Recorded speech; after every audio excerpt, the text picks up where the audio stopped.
Roberts, I'm going to ask you a tough question, but you know me pretty well. I just went on a little diatribe here about how I'd like to watch excellence on television. Chris just laid out that Ohtani might be one of the best baseball players we've ever seen. You mentioned Ohtani. Why am I not captivated by Shohei Ohtani? I have no clue. Probably because you've lost your mind somewhere. I mean, where else are you going to see a guy throw 7, 8, potentially 9 innings of one hit ball, shutout ball, and hit 3 home runs in the same game?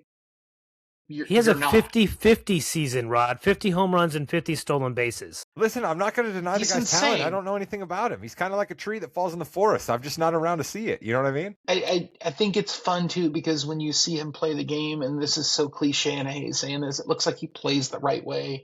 He has fun. His teammates love him. He's goofing off on second base, making funny faces back at the dugout when he hits a double. Like it looks like a 14-year-old kid out there playing who's like the 14-year-old kid in the 8-year-old league that is just dominating. It's silly. All right, so then here's the one thing I do know about Ohtani. None of you have trouble with the evil empire type scenario here. The fact that the Dodgers just get every single good player that they want, and the fact that the Dodgers can just keep paying that person an insane amount of money, and they just stack player on player on player. That doesn't bother any of you guys.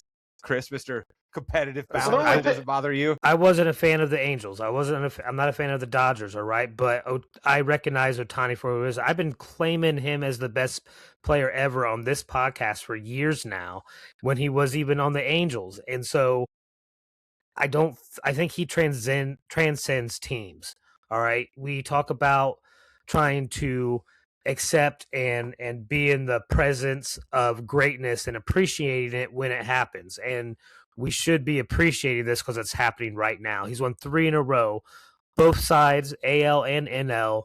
It's unbelievable what he can do. Listen, I don't deny that at all.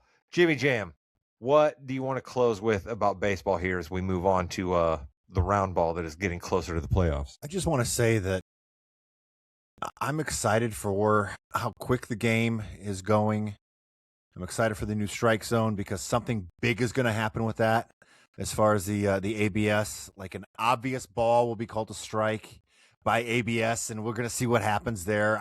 There's so many different stories going on, and there's so many young talent that are being called up to the major leagues. It's going to be really cool this year, I think, just to see all the variety that we have. Roberts, Bill Simmons says your Red Sox are going to chase 90 games. What do you say? I don't think that's a terrible statement.